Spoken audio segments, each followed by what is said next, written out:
بسم اللہ الرحمن الرحیم۔ السلام علیکم ناظرین، حکومت نے تحریک لبیک کے ساتھ ہاتھ کر دیا ہے اور لبیک والوں کے پاس میرا خیال ہے کہ فی الحال اس ہاتھ کو قبول کرنے کے سوا کوئی رستہ نہیں ہے،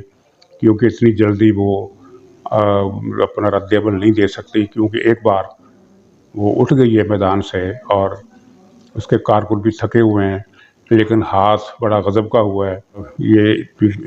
لبیک ایک رہنما کو باقاعدہ انہوں نے خود بتایا کہ وہ مقتدر اداروں کے لوگ اٹھا کر لے گئے اور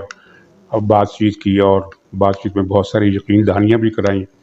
لیکن جب مذاکرات ہوئے تو مذاکرات میں جو کچھ طے ہوا تھا حکومت نے اس کے الٹ کیا ہے۔ مذاکرات میں ایک تو ضمنی شک تھی کہ وہ جو لال حویلی کا وزیر ہے اس کو برطرف کیا جائے، لیکن اس کو برطرف کرنے کا وعدہ پورا نہیں کیا گیا۔ اور ہاں، البتہ یہ ہے کہ وہ وزیر صاحب جو ہیں کچھ بجھے سے ہیں۔ آج پریس کانفرنس بھی انہوں نے نہیں کی، بلکہ یہ تفصیلات ساری بتائی ہیں انہوں نے وزیر اطلاعات صاحب فواد چودھری صاحب نے۔ تو یہ لال حویلی کی جو سرکار ہے، اس کے بارے میں تحریک لبیک کے بانی خادم حسین رضوی صاحب کی ایک ویڈیو آج کل کافی گشت کر رہی ہے، جس میں انہوں نے لال حویلی میں ہونے والے کالے کرتوتوں کا ذکر کیا ہے۔ تو یہ کالے کرتوت کیا ہے آپ بھی جانتے ہیں، ساری دنیا جانتی ہے، اور یہ آدمی غضب کی بات ہے، خدا کے قہر سے ڈرنے والی بات ہے کہ یہ اس کردار اور اس قماش کا آدمی خود کو ختم نبوت کا مجاہد کہتا ہے۔ یہ کبھی بھی ختم نبوت کا مجاہد نہیں رہا، اور جاننے والے جانتے ہیں کہ مولانا غلام اللہ مرحوم کے مدرسے میں جو جاتا تھا تو انہوں نے اس کے داخلے پر پابندی لگائی تھی، تو کیا وجہ تھی؟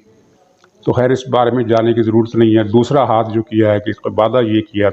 وعدہ یہ بھی تھا کہ تحریک لبیک پر پابندی اٹھا لی جائے گی، لیکن اب اس میں حکومت نے کیا ہے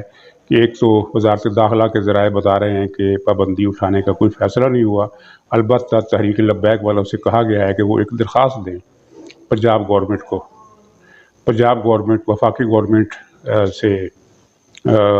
تجویز بھیجے گی کہ یہ مطالبہ آیا تحریک لبیک کی طرف سے، اور وفاقی حکومت پھر دیکھے گی کہ اس کا چال چلن کیسا ہے، پھر اس پر سے پابندی اٹھانے کا فیصلہ کیا جائے گا۔ یعنی نہ نومن تیل ہوگا نہ رادہ ناچے گی، اس طرح کی بات ہے۔ اور ویسے بھی یہ وہ غریب لطیفہ ہے کہ یہ تحریک لبیک ملک گیر جماعت ہے، لیکن وہ پنجاب حکومت سے درخواست کرے گی اور پنجاب حکومت وفاقی حکومت سے کہے گی، تو کیا پابندی صرف پنجاب سے اٹھائی جائے گی، باقی صوبوں میں وہ بدستور کالعدم رہے گی؟ یہ ایک صرف بہانہ ہے ان کو ٹالنے کا۔ تیسرا جو مرکزی مطالبہ تھا فرانس کے سفیر کو نکالنے کا، اس پر حکومت نے یہ چالاکی کی ہے کہ ایک عجیب و غریب بے معنی قسم کی قرارداد قومی اسمبلی میں پیش کر دی ہے، اور اس قرارداد میں جو الفاظ ہیں وہ یہ ہیں کہ قومی اسمبلی فرانس کے سفیر کو نکالنے کے معاملے پر بحث کرے۔ حالانکہ جب یہ معاہدے میں طے ہوا تھا کہ فرانس کے سفیر کو نکال دیا جائے گا، یہ فیصلہ کرنا یا مطالبہ غلط تھا، یہ صحیح تھا، اس پر ہماری بحث نہیں ہے، لیکن حکومت جب معاہدے میں مذاکرات میں یہ وعدہ کر چکی ہے کہ اس کو نکالا جائے گا اور اس کو نکالنے کی قرارداد اسمبلی میں لائی جائے گی، تو اس کے بجائے یہ قرارداد کیوں لائی جا رہی ہے جس میں مطالبہ کیا گیا ہے کہ اس معاملے پر بحث کی جائے؟ اور اس کا معاملہ بھی بڑا دلچسپ ہے کہ قرارداد کسی وزیر نے پیش نہیں کی، بلکہ ایک عام ممبر نے پیش کی ہے، اور قومی اسمبلی کی اس اجلاس میں وزیروں کی شرکت بھی بہت کم تھی، اور خود وہ جبہ جہالت صاحب جو ہیں کوہ جہالت وہ خود آج تشریف ہی نہیں لائے۔ اور اس کی کیمسٹری، اس کی سائنس یہ ہے کہ کل کلاں کو وہ فرانس والوں کے سامنے یا امریکہ والوں کے سامنے یہ کہہ کر سرخرو ہو جائیں کہ دیکھیں یہ تو قرارداد ہم نے پیش ہی نہیں کی، یہ تو ایک عام ممبر نے پیش کی تھی، اور جب یہ پیش ہوئی تو جبہ جہالت صاحب تو موجود ہی نہیں تھے۔ تو یہ ایک چالاکی انہوں نے کی ہے، اور پھر اس میں ایک لطیفہ یہ ہو گیا ہے کہ پیپلز پارٹی نے اس بحث میں شاید حصہ نہ لینے کا فیصلہ کیا ہے۔ اس کا مطلب یہ ہے کہ وہ مخالفت بھی کرے گی اگر مرحلہ وہاں تک پہنچا، اور جو کہ مجھے امید نہیں ہے کہ یہ مرحلہ وہاں تک پہنچے کہ فرانسیسی سفیر کو نکالنے کی قرارداد پیش ہو۔ اور اگر فرض کرے یہ پیش ہوا بھی تو پیپلز پارٹی اس میں بائیکاٹ کرے گی، اور گویا کہ یہ مطالبہ اگر پاس ہوا ہے، بالفرض پاس ہوتا ہے، جو کہ مجھے نہیں نظر آ رہا، اگر بالفرض پاس ہوتا ہے تو یہ کہا جا سکے گا کہ یہ قومی اسمبلی کا متفقہ مطالبہ نہیں ہے، کیونکہ اس میں پیپلز پارٹی شریک نہیں ہوگی، ہو سکتا ہے کچھ اور پارٹیاں اور کچھ اور آزاد ممبر بھی شریک نہ ہوں، تو یہ متفقہ والا مسئلہ بھی اصولی طور پر ختم ہو جائے گا۔ عملی طور پر تو مجھے چلاکی نظر آتی ہے۔ تو اس کا کیا مطلب ہے کہ کیا تحریک لبیک جو ہے اس کا ایجیٹیشن پھر ختم ہو جائے گا؟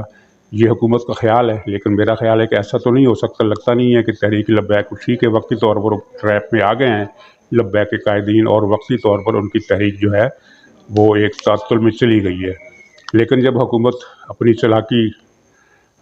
کو پرولانگ کرے گی اور کچھ دوسرے ایسے کنڈے اختیار کرے گی کہ تحریک کو دوبارہ اٹھنے سے پہلے ہی کچل دیا جائے، تو پھر حالات نئے سرے سے خراب ہو جائیں گے۔ گویا کہ حالات کو خراب کرنے کا ایک لمبا چوڑا منصوبہ حکومت نے بنا لیا ہے،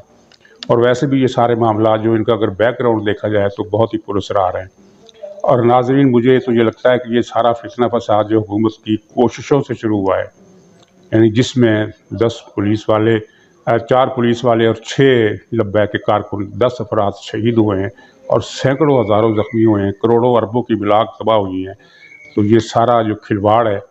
اگر یہ کرنا تھا، اگر یہ اس سے بچنا تھا تو یہ معاملات پہلے بھی حل کیے جا سکتے تھے، لیکن حکومت کی نیت نہ تب ٹھیک تھی نہ اب ٹھیک ہے۔ اور یہ حکومت فتنہ فساد کیوں پیدا کر رہی ہے، اس کا اگر آپ سلسلہ ملائیں تو وہ دبئی میں حکومت جو بھارت کے منت ترلے کر رہی ہے اس سے ان کے سلسلہ جڑتا ہے۔ یہ بھارت کو کشمیر تو دے ہی چکا ہے، حکومت کے لوگ، حکومت اور عمران خان صاحب جو ہیں، جبہ جہالت صاحب جو ہیں، یہ کشمیر کی فروخت کا سودا مکمل کر چکے ہیں۔ اب ان کا کیا ارادہ کچھ سمجھ میں نہیں آتا کہ آزاد کشمیر کی کچھ باری آنے والی ہے۔ بہرحال یہ بھارت سے منت ترلے کر رہے ہیں کہ مزید اس کو کچھ دے کر اس کا رانجھا راضی کیا جا سکے، اور بھارت کا رانجھا میرا خیال ہے آزاد کشمیر سے کم پر راضی ہونے والا نہیں ہے۔ باقی وہ جو تجارتی روٹ ہے وہ تو کھول ہی چکے ہیں، اعلان آ چکا ہے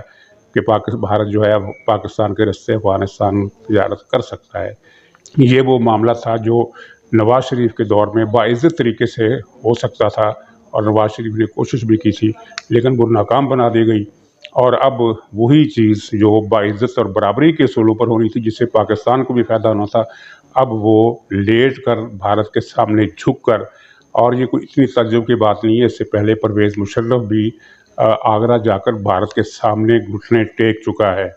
وہ پاکستان میں ایک چیف جسٹس کی بحالی کی تحریک چل پڑی، وہ اس کی وجہ سے وہ سودا کھٹائی میں پڑ گیا۔ اب اس کو یہ پرویز مشرف کا جو چیلہ ہے یہ اس کو مکمل کرنے پر تلا ہوا ہے، اور دھیر کر اور بھارت کی شرطوں پر، اور اس میں جو نتیجہ سامنے آئے گا اس میں سراسر بھارت کا فائدہ ہوگا، پاکستان کا کوئی فائدہ نہیں ہوگا۔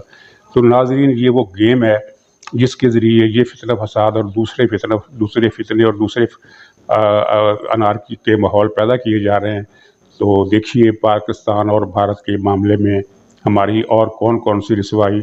انتظار کر رہی ہے۔ تو ناظرین، آخر میں ابصار عالم کے ساتھ ہمدردی، جن کو اسلام آباد میں کسی نامعلوم شخص نے گولی مار دی، اور اللہ تعالیٰ ان کو صحت دے، لیکن بہرحال مجھے عمران خان کو وہ فکرہ یاد آ رہا ہے کہ کسی کو نہیں چھوڑوں گا۔ خدا حافظ۔